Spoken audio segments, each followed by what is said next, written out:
बिस्मिल्लाहिर्रहमानिर्रहीम। अस्सलाम वालेकुम नाज़रीन, आप यूट्यूब चैनल देख रहे हैं। मैं इमरान खान हूँ। इस वक्त मैं ट्रैवल कर रहा हूँ और रास्ते में जितनी अपडेट्स हैं वो सारी मैं आपके साथ शेयर करता हूँ। जो ख़ित्ते से और पाकिस्तान से ख़बरें मेरे पास पहुँची हैं और इसके अलावा जो इंटरनेशनल मीडिया में चीज़ें आई हैं।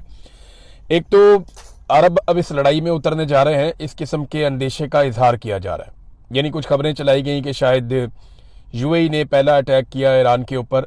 हालांकि इसकी तस्दीक नहीं हुई, यूएई ने ऐसा कोई स्टेटमेंट दिया नहीं, लेकिन उनके जो हुक्मरान है उनकी जानिब से ये स्टेटमेंट आ चुका है कि हमें इतनी आसानी से काबू नहीं किया जा सकता। और उन्होंने एक जंगी टाइप का एक स्टेटमेंट तो दिया था। ये इसराइली सोर्सेज से खबर आ रही है। इसराइल की पूरी ख्वाहिश है कि कुछ भी करके अरब ममालिक को इस लड़ाई के अंदर उतारा जाए। इसी सिलसिले में सऊदी अरब ने पाकिस्तानी फील्ड मार्शल को तलब किया था। उन्हें बुलाकर याद दिलाया गया कि आपने हमारे साथ एक दिफाई मुआहदा किया था, जिसपे आपको काफ़ी प्रोटोकॉल भी दिया गया था। फिर दूसरी बात यह है कि पाकिस्तानियों को याद दिलाने की ज़रूरत नहीं है कि सऊदी अरब के अरबों डॉलर हमारे अकाउंट्स में पड़े हुए हैं, हम उनसे उधार तेल भी लेते रहते हैं। तो बहुत सारे एहसानात हैं। तो वक्त आ गया कि अब उनकी बात मानी जाए। अब मामला ये है कि अगर अरब ममालिक इस लड़ाई के अंदर उतर जाते हैं तो सबसे बड़ा बेनिफिशरी कौन होगा? अरब ममालिक अगर इस लड़ाई में उतरते हैं तो सबसे बड़ा बेनिफिशरी होगा इसराइल। उसे फ़ायदा होगा उस लड़ाई में जिसमें वो अकेला पड़ता जा रहा है। डोनाल्ड ट्रंप के लिए बड़ी मुश्किलात अमेरिका में पैदा हो चुकी हैं, नेतन्याहू के लिए बड़ी मुश्किलात पैदा हो चुकी हैं। पहली मरतबा इसराइल को इतनी मार पड़ रही है और इतने बम इसराइल में गिर रहे हैं कि इससे पहले कभी माजी में हुआ नहीं। कभी किसी ने सोचा भी नहीं था कि इनके साथ ये होगा। अब अगर इसराइल के साथ अरब ममालिक इस लड़ाई में उतर जाते हैं तो सबसे बड़ा बेनिफिशरी होगा इसराइल। सबसे बड़ा लूजर कौन होगा? यानी जिसको सबसे ज्यादा नुकसान होगा अगर अरब ममालिक का ईरान के साथ झगड़ा हो जाता है या वो इस लड़ाई में बराह रास्त उतर जाते हैं, तो वो ईरान के बाद पाकिस्तान होगा। देखिए, नुकसान तो सारे खित्ते का होगा ना, लेकिन पाकिस्तान को बहुत नुकसान होगा दोनों सूरतों में। नंबर एक ये कि पाकिस्तान अपने एक हमसाये से हाथ धो बैठेगा। बरादर इस्लामी मुल्क है, हमारे ईरान के साथ बड़े अच्छे ताल्लुकात हैं और किसी भी अरब मुल्क की सरहद बराह रास्त इस तरह से ईरान के साथ नहीं लगती जिस तरह पाकिस्तान की लगती है। पाकिस्तान एक लंबी सरहद शेयर करता है ईरान के साथ और उस सूबे की सरहद शेयर करता है ईरान के साथ जिस सूबे में हालात बहुत ख़राब है, जिस सूबे में आप रात के वक्त ट्रेवल नहीं कर सकते, बलूचिस्तान में, उसके साथ ईरान लगता है। तो स्ट्रेटेजिकली पाकिस्तान को यह सूट नहीं करता कि ईरान जैसे मुल्क के साथ बिगाड़ पैदा कर दे, क्योंकि ये लड़ाई हमेशा तो चलनी नहीं है। अब लड़ाई का क्या नतीजा निकलेगा? या तो देखें ना, टारगेट अचीव हो जाएंगे। अमेरिकन इंटेलिजेंस एजेंसियां, 18 एजेंसियों ने अमेरिकन नेशनल इंटेलिजेंस एजेंसी को यह लिखकर दे दिया है और वो रिपोर्ट लीक हो गई है, पब्लिक हो गई है, जिसमें यह बताया गया कि जनाब ये रजीम चेंज नहीं हो सकता ईरान में। आप जो मर्जी कर लें, आप ईरान में रजीम चेंज नहीं कर सकते। ये अमेरिकन इंटेलिजेंस एजेंसियों की रिपोर्ट है। अब रजीम चेंज तो होगा नहीं, जो भी जंग के अहदाफ है वो ये हासिल कर लेंगे अगर पाकिस्तान इस जंग में उतर जाता है। लेकिन ना, अगर अरब उतरे तो पाकिस्तानियों को उतरना पड़ेगा। सऊदी अरब घसीट के पाकिस्तान को ले जाएगा, यूएई भी। हमने इन सारों के पैसे देने, वरना ये कहेंगे जनाब फौरी तौर पे हमारे पैसे वापस करो। तो अरबों की और ईरान की अगर लड़ाई हो जाती है तो इसराइल सबसे बड़ा बेनिफिशरी और पाकिस्तान सबसे बड़ा इसका नुकसान उठाने वाला मुल्क बनेगा, क्योंकि एक तो हमारा हमसाया बहुत ज़ाया हो जाएगा हमेशा के लिए, दूसरा हम इस लड़ाई के मुतहम्मिल हो नहीं सकते। तो पाकिस्तान को पूरी कोशिश करनी चाहिए, तुर्की को पूरी कोशिश करनी चाहिए और जोर लगाना चाहिए कि किसी तरह भी अरब ममालिक इस लड़ाई से बाहर रहें। ईरान ने भी हद्दुल इम्कान कोशिश की है कि ये लड़ाई ना हो। ईरान ने यह भी बताया कि हमारे पास 6 माह लड़ने की अभी सलाहियत मौजूद है। ऐसा नहीं है कि लड़ाई अभी खत्म हो जाएगी। यानी जो हिकमत अमली है ईरान की वो ये रही कि उन्होंने पहले सस्ते हथियार भेजे, यानी सस्ते मिसाइल भेजे, पुराने सेकंड जनरेशन तक के उन्होंने मिसाइल भेजे, और जदीद मिसाइल उन्होंने भेजे नहीं, हाइपरसोनिक मिसाइल्स या जिन्हें जो एक्यूरेट बैलिस्टिक मिसाइल्स हैं उनको ईरान ने नहीं भेजा। ईरान ने अपने पुराने मिसाइल भेजे और पुराने ड्रोन भेजे। खुदकुश ड्रोन है वो, शायद ड्रोन जैसे कहते हैं, वो खुदकुश है। यानी नॉर्मली हमने ड्रोन देखे थे ना, ड्रोन आता है, ऊपर से गुजरता है, मिसाइल फेंकता है, तबाही होती है, ड्रोन चला जाता है। ऐसा नहीं है, ये ड्रोन आता है खुद ही आकर टक्कर मारता है जिस चीज़ में लगना होता है। तो 100% एक्यूरेसी के साथ ये आते हैं, आगे टक्कर मारते हैं और तबाही फैला देते हैं। तो ये ड्रोन का तोड़ तो कोई नहीं है अमेरिका के पास, इसराइल के पास। जो तोड़ है, अभी बीबीसी में एक और रिपोर्ट छपी हुई है, वो पैट्रियट मिसाइल है। अब जो पैट्रियट का एयर डिफेंस सिस्टम है उसकी बैटरियां वहां लगी हुई है पूरे रीजन के अंदर। और पैट्रियट का एक एक मिसाइल जो है वो 4 मिलियन यानी 40 लाख अमेरिकी डॉलर का है। तो 15-20 हजार का ड्रोन गिराने के लिए ये 40 लाख अमेरिकी डॉलर जाया कर देते हैं। और 800 के करीब इंटरसेप्टर्स मार चुके हैं ये अभी तक, 800 के करीब। ये रिपोर्टें छप चुकी हैं आलमी मीडिया में। तो 800 इंटरसेप्टर्स का आपको मतलब पता है? ये जो पैट्रियट के मिसाइल हैं ये 4 मिलियन डॉलर का एक है, 800 ये मार चुके हैं। आप खुद ही कैलकुलेट कर लें कि कितना नुकसान हो गया अब तक अमेरिका को, अरब ममालिक को और इसराइल को। और ये लगातार होता चला जा रहा है, लगातार होता चला जा रहा है। तो ईरान की हिकमत अमली ये थी कि उन्होंने उन हथियारों के जरिए से जो दिफाई सलाहियत है मिसाइलों को रोकने की, वो कमजोर कर दी पूरे रीजन में। यानी अरब ममालिक में भी और इसराइल में भी अमरीकी अड्डों के पास अब वो सहूलत नहीं है जो पहले थी। अब वो हमलों को रोकने की वो सलाहियत नहीं रखते। ये बात अमरीकी दिफाई तज्जियाकार भी मान रहे हैं। ईरान के बेहतरीन हथियार बाकी हैं और उनको रोकने का जो इंतजाम था वो खत्म हो गया। जो बैरियर्स थे ना इसराइल तक जाने के लिए, बैरियर्स अगर मैं आपको बताऊं तो सिंपल ये है कि रास्ते में रुकावटें थी ना, 4-5 मुल्कों को क्रॉस करके, समंदर को क्रॉस करके फिर जाके इसराइल आता है जिसमें ईरानी मिसाइल या ड्रोन हिट करता है। ये रास्ते में बहुत सारे बैरियर्स थे ना, इन सब ने अपने अपने अड्डे दिए हुए थे अमेरिकन को और वो वहां से रोकते थे। अब मामला यह है कि वो रोकने की सलाहियत या तो खत्म हो गई या बहुत कमजोर हो गई। तो इम्कानात बढ़ गए हैं कि ईरान के हथियार या मिसाइल या ड्रोन्स वो आसानी के साथ इसराइल को हदफ बनाए। और अब ये हो रहा है। जो इंडियन सहाफी वहां से आए उन्होंने बताया कि जनाब ये तो मार रहे हैं इसराइलियों को और इसराइल किसी किस्म की कवरेज नहीं करने दे रहा, वो सजाएं दे रहे हैं, तो 5 साल के लिए जेल में डालेंगे अगर किसी ने इसराइल में तबाही दिखाई तो। नेतन्याहू तबाही को रोक नहीं पा रहा लेकिन तबाही के मनाजर को रोकने की कोशिश कर रहा है। अब नाजरीन एक और जो बड़ा खौफनाक काम हुआ, तो मैंने आपको बताया ना कि ये बड़ा खतरनाक सूरत इख्तियार कर जाएगा, पूरा खित्ते को आग लग जाएगी अगर अरब ममालिक ईरान के साथ इस जंग में बराह रास्त उतर गए तो। और अगर पाकिस्तान को घसीट लिया तो पाकिस्तान के लिए और ज्यादा बड़ा प्रॉब्लम हो जाएगा। अब इन्होंने रिफाइनरी को अटैक किया, ये इसराइल ने अटैक किया ईरान के अंदर, तेहरान रिफाइनरी के ऊपर अटैक किया। ये 2,25,000 बैरल ऑयल जो है ये रोजाना की बुनियाद के ऊपर पैदावार थी इसकी, इसको आग लगा दी। इतनी खौफनाक आग लगी है कि पूरे तेहरान के अंदर काले बादल हैं धुएं के। तेहरान में दिन के वक्त रात हुई थी, हर तरफ स्याह कलर था। हुकूमत ने एडवाइजरी जारी की कि आप लोग अपने घरों में रहें, खिड़कियां और दरवाजे बंद रखें, इसके सेहत को नुकसानात होंगे। वहां पे जो बारिश हुई है वो स्याह रंग की बारिश, यानी उसके अंदर ये केमिकल है।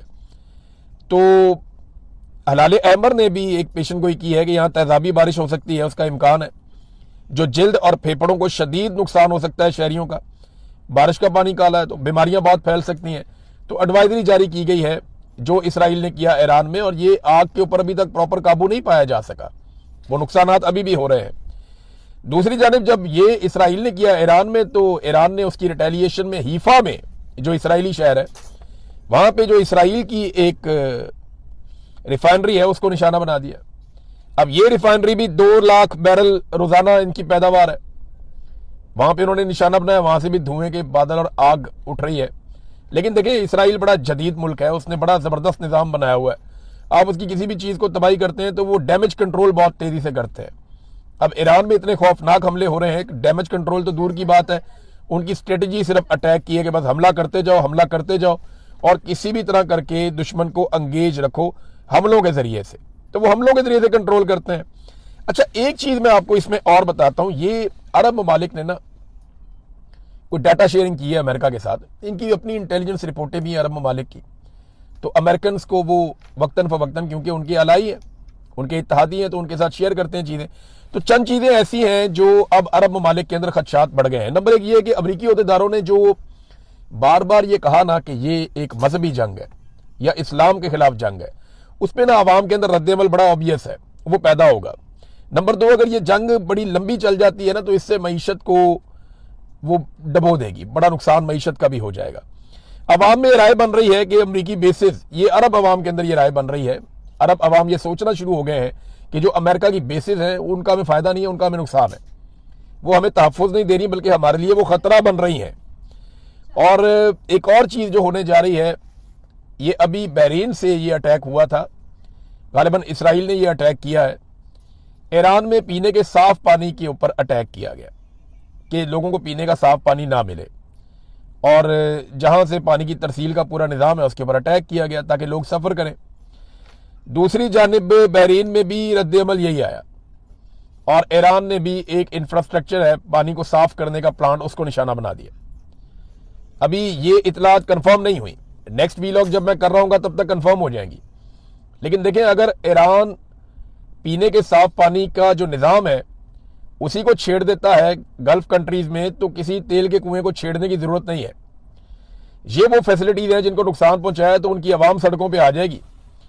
और अरब स्प्रिंग का तो हमने नाम सुना था ना, जो स्पॉन्सर्ड किस्म का था, ये असली वाला आ जाएगा तो बड़ी मुसीबत बन जाएगी।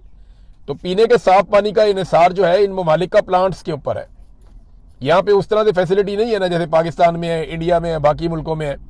ये अरब ममालिक में पीने का साफ पानी अवेलेबल नहीं है, और इनकी पानी की खपत भी बहुत ज्यादा है, बहुत ज्यादा पानी इस्तेमाल करते हैं ये लोग, लग्जरी लाइफ गुजारते हैं। अगर ये ईरान ने इन प्लांट्स को निशाना बनाया, जो कि एक चाइनीज तजियाकार कह रहा था कि एक मरहले में जाके ईरान को ये करना पड़ सकता है, तो फिर ये एक बड़ी मुसीबत खड़ी हो जाएगी। चीनी दिफाई माहिरीन जो है वो बहुत हैरान भी हैं और वो तजिए भी दे रहे हैं लगातार कि देखे ना, चाइनीज दिफाई माहिर है तो सबसे पहले तो वो चीन के हथियारों को जानता है ना, वो ये जानता है कि चाइना के पास कौन से हथियार हैं, चाइना ने कब कब बनाए हैं, चाइना दिफा कैसे करेगा, अटैक कैसे करेगा, जहाज कौन से हैं, एयर डिफेंस कौन सा है, सस्ता कौन सा है, महंगा कौन सा है, ड्रोन कौन से हैं, हिकमत अमली जंगी क्या हो सकती है। चाइना के पास दुनिया की सबसे बड़ी फौज है तादाद के नुक्ता नजर से, अब हथियार भी बहुत है उनके पास। वो एक्सपोर्ट्स में और बाकी चीजों में अमेरिका से आगे निकलते जा रहे हैं, पूरी दुनिया में उनके कारोबार का फैलाव भी ज्यादा है। अब जो चाइना के दिफाई तजियाकार हैं वो अमेरिका की बेइज्जती कर रहे हैं। वो ये कह रहे हैं कि अमेरिका की जो फौज है वो पिछली सदी की फौज है, यानी वो पुराने तरीकों से लड़ रही है, उनके हथियार जो है वो आउटडेट हो चुके हैं, उनकी टेक्नोलॉजी फरसूदा है, पुरानी है। और अमेरिका और इसराइल बहुत बुरी तरह एक्सपोज भी हो गए हैं, इनकी जंगी हिकमत अमली भी वो नहीं है जो जदीद दौर के तकाज़ों के मुताबिक हो। तो अमेरिका ने अपनी मिथ खो दी है, यानी जो लगता था ना चौधरी है जो कहेगा वो हो जाएगा, वो चौधराहट अमेरिका की बड़े खतरे में पड़ गई। और ये चाइनीज तजियाकार नहीं, दुनिया भर में लोग कह रहे हैं। रशिया बहुत खुश है कि अमेरिका को हम ओवर एस्टिमेट कर रहे थे, ये तो वैसा निकला ही नहीं जैसा सोचा जा रहा था। अब देखें, खबरें इस तरह की फैलाई जा रही हैं और इनसे तासुर दिया जा रहा है कि बहुत ही ताकतवर है। यानी पाकिस्तान के अंदर आपको याद है अमेरिकन कमांडोज आए थे, वो उसामा बिन लादेन को उठा के ले गए थे। इसमें अमेरिकन कमांडोज का कमाल नहीं था, ये पाकिस्तानी फौज का कमाल था जिन्होंने रोका नहीं उन्हें। अगर हम वो 2 हेलीकॉप्टर ही आ रहे थे ना, आप उन्हें रोक लेते, आप उन्हें वहां घेर लेते, आप एयरफोर्स के तैयारे उड़ाते, आप उन्हें वापस ना जाने देते। लेकिन अमेरिकन कमांडोज आए, पाकिस्तानी गवर्नमेंट ने उस वक्त तालियां बजा के मुबारकबाद दी और वो उसामा बिन लादेन को उठा के ले गए मार के। इसी तरह वो गए वेनेजुएला में, वहां जाके उन्होंने मादुरो को उठाया, वहां पे भी अंदर गद्दार थे, मादुरो को उठा के वो ले गए वेनेजुएला के सदर को। तो अमेरिका का कॉन्फिडेंस बड़ा बढ़ा हुआ था क्योंकि वो एक फिक्स मैच खेल रहा था, नूरा कुश्ती कर रहा था, जैसे WWF में होती है ना, झूठी मूठी मारते हैं एक दूसरे को। तो अमेरिका की मौजें लगी हुई थी, दुनिया में उसकी चौधराहट कायम थी। अब यहां पे ईरान में वो कहते हैं इसी तरह का एडवेंचर करना है, हमने वहां से यूरेनियम उठानी है जो 60% तक उन्होंने प्योरीफाई की हुई है, अफसूदा यूरेनियम जिससे एटम बम बना सकता है ईरान, उसकी मिकदार है 450 kg लगभग। वो अमेरिकन मरीन्स जाएंगे जी और वो जाके वहां से स्पेशल फोर्सेस वो उठा लेंगी। अब इस किस्म के मामलात पे गौर किया जा रहा है, ये पॉसिबल है क्या? मुझे बड़ा शक है सलाहियतों के ऊपर कि ईरान के अंदर जाके इस किस्म की हरकत करके वापस निकल जाए अमेरिकन फौजी, ये जरा थोड़ा मुश्किल लगता है, मुश्किल लगता है। नाज़रीन, एक और खबर है कि डोनाल्ड ट्रंप, जो बच्चियों का कत्लेआम हुआ है ईरान में मेनाब में, स्कूल के अंदर 168 बच्चियां शहीद हो गई, 60 के करीब बच्चियां अस्पतालों में हैं, कई की हालत तशवीशनाक है, कई पूरी जिंदगी के लिए माजूर हो जाएंगी। ये वाकया ऐसा है जिसने पूरी दुनिया को हिला कर रख दिया। डोनाल्ड ट्रंप इस वाकये से भाग गया। डोनाल्ड ट्रंप से जब सहाफी ने सवाल पूछा तो उसने कहा जी हमने तो ये किए ही नहीं, ये तो ईरान ने किया जो मैंने देखा है, उसके हथियार ठीक नहीं है, वो गलत जगह जाकर निशाना लगा लेते हैं। भाई ईरान इतने एक्यूरेट निशाने लगा रहा है कि आपकी सारी बेसिस पे उसने टका टका के मारे हैं, और ये बच्चियों के स्कूल पे ईरान ने अटैक कर दिया, ये अमेरिका कह रहा है। तो इसके बारे में मैं आपको एक सबूत देता हूं कि 28 फरवरी को सुबह के वक्त 9:45 पे जब अटैक हुआ था अमेरिका का और इसराइल का ईरान के ऊपर, इसको नाम दिया गया था ऑपरेशन रॉरिंग लाइन, दौड़ता हुआ शेर, ये इन्होंने इसको नाम दिया था। इसमें शहादतें हो गई थी बच्चियों की भी, खamenei के ऊपर भी अटैक किया गया था। अब ये जो अटैक किया गया था उसके बाद ईरान ने जवाब दिया था, यानी बच्चियों की शहादतें पहले हो चुकी थी, खबर आ चुकी थी। शुरू में जो खबर आई थी ना उसमें यह था कि 5 या 6 बच्चियां शहीद हो गई हैं। फिर खबर आई थी कि नहीं वो 20 के करीब है। फिर वो बढ़ते बढ़ते पता चला कि ये तो 100 से ज्यादा है। और फिर पूरी दुनिया का दिल दहल गया जब पता चला कि 168 बच्चियां जो हैं वो शहीद हो गई हैं, 168 उनको इकट्ठा दफनाया गया। अब ट्रंप को ये पता है कि ये बहुत बड़ा जंगी जुर्म है, वो उससे भागने के लिए उसको ईरान पे डाल रहा है, लेकिन सारे शवाहिद मौजूद हैं और ये मामला ट्रंप को लेके बैठ जाएगा अगर आलमी अदालत में कल को ये केस या मामला चलता है तो। ट्रंप अब बच्चियों की शहादत के मामले से भाग रहा है। वहीं पे अमेरिकी वज़ीर दिफा खड़ा था, उससे पूछा, उसने कहा जी हम तहकीकात कर रहे हैं। ट्रंप कहता नहीं नहीं, ये ईरान ने मारा, हमने नहीं मारा।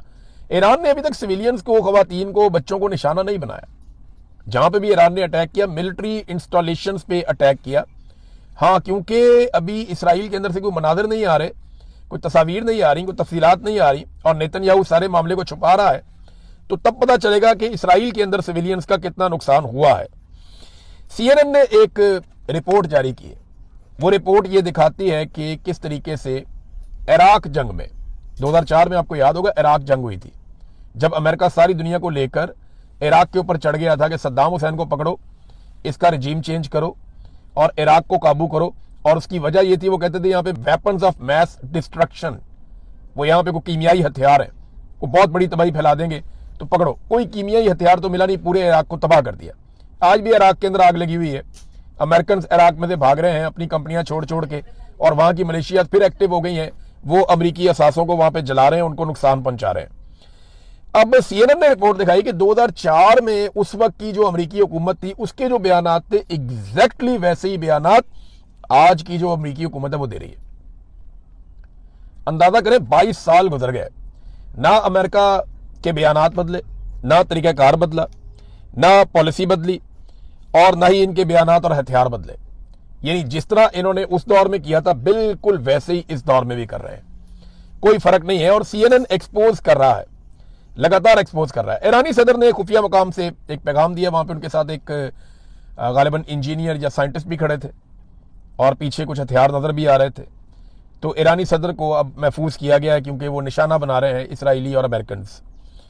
तो उन्होंने कहा अमेरिकी सदर ने गलत किया, मेरे बयान का गलत मतलब लिया।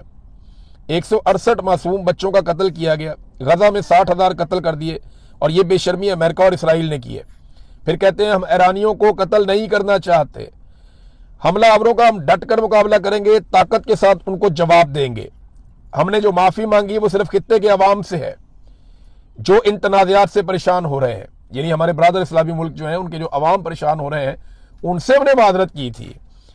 और साथ उन्होंने कहा खित्ते के ममालिक हमारे दोस्त हैं, हमारे भाई हैं, मगर जहां से हमला होगा वहां हम जवाब जरूर देंगे। और ये दोनों अलग अलग चीजें हैं, समझें इसको और सिंप्लीफाई कर लेते हैं। आज एक आपका घर है और एक सामने दूसरे बंदे का घर है। आपका एक दुश्मन आता है, दूसरे बंदे के घर की छत पे चढ़ता है और आपके घर पे ईंटें मारना शुरू कर देता है। आप निकलते हैं, उसका दरवाजा खटखटाते हैं, आप कहते हैं यार इसको मना करो, ये ऊपर से ईंटें मार रहा है हमारे घर में। तो वो कहता है जी मैं इसको मना नहीं कर सकता और मैं इसको इजाजत नहीं दूंगा, लेकिन वो फिर ईंटें मारता है आपको। आप फिर जाते हैं, जाए कहते हैं जनाब ये क्या है यार, आपके छत से चढ़ के मुझे मार रहा है ईंटें। आप वापस ईंट मारते हैं तो वो आपके गले पड़ जाए, वो आपको ये कहे जनाब आप मेरे घर पे ईंट क्यों मार रहे हैं। भाई लगातार आपके घर में वहां से ईंटें मारी जा रही हैं। तो ये मैं सिंपल करके आपको बता रहा हूं, बिल्कुल सिंपल करके आपको बता रहा हूं। ये हो रहा है इस वक्त ईरान और सऊदी अरब के बीच में। बहरहाल उन्होंने कहा जी कि ये दोनों अलग अलग चीजें हैं, ये हमारे भाई हैं, लेकिन जहां से अटैक होगा वहां पे हम जवाब देने के पाबंद हैं, वो हम जवाब देंगे। हमें मिलकर इसराइल और अमेरिका को यह मौका नहीं देना चाहिए कि वो हमें आपस में लड़वा सकें। इस बात का खतरा है कि वो हमें आपस में लड़वा देंगे। अब नाजरीन मैं आपके सामने एक पिक्चर पाकिस्तान के अंदर से रखता हूं बिल्कुल आखिर में, और ये बहुत इंपॉर्टेंट है, आपने गौर से सुनना है। ये टाउट्स, ये बेशरम लोग जो पाकिस्तान के अंदर है, 2 रुपए का पेट्रोल बढ़ता था ना, जो तत्ते तवे के ऊपर बैठ जाते थे, ये जमहूरे बने हुए थे उस दौर में इनकलाबी सारे बेशरम। ये मैं अभी वो रजा रब्बानी साहब को मैं सुन रहा था, वो 2 रुपए के ऊपर उन्होंने वो पहले डाली थी खड़े होके वहां पे, इस किस्म के उन्होंने असेंबली के अंदर भाषण दिए थे, मैं हैरान हो गया था। वो पीपल्स पार्टी बेशरम, मुंह ही नहीं खुलता किसी का। बिलावल किधर गायब है? और 55 रुपए लीटर पेट्रोल बढ़ गया, बाहर निकल भाई, वेलकम टू पुराना पाकिस्तान, बेड़ा गर्क कर दिया पाकिस्तान का तुम लोगों ने मिलकर जर्नैलों के साथ। ये अब मैं आपके सामने वो डाटा रख रहा हूं कि इनको लित्तर मारने चाहिए कौम को निकल के। ये कहते हैं जी हमने पेट्रोल की कीमत बढ़ाई क्योंकि दुनिया में बढ़ गई। अब बताता हूं दुनिया में कितनी बढ़ी और हमारी कितनी बढ़ी है। ये मैं आपको डाटा के साथ बता रहा हूं, ये चार्ट भी आप देख लें, ये स्पेशली आपके लिए बना हुआ है। ये जनाब कहते हैं जी कि हमने इसलिए बढ़ाया कि जंग हो गई है, और जंग पाकिस्तान में लगी है, रिफाइनरियां हमारी जल रही हैं, तेल हमारा जल रहा है, रस्ते हमारे रुके। और बेशर्मो खुदा का नाम लो, इंडिया ने अमेरिका से बात की है, वो रशियन तेल ले रहा है, आपके मुंह में छाले पड़ते हैं। आपने तो जाके सिर्फ अमन का नोबेल इनाम देना और आपने कुछ नहीं करना। आलमी सतह पे कार्टून बना के शहबाज शरीफ का मजाक उड़ाया जा रहा है, और शहबाज शरीफ को पाकिस्तान का वजीर आज़म बनाने वालों की बड़ी मेहरबानी, उन्होंने पाकिस्तान को यह दिन दिखाया। अब मैं आपको बताता हूं हुआ क्या।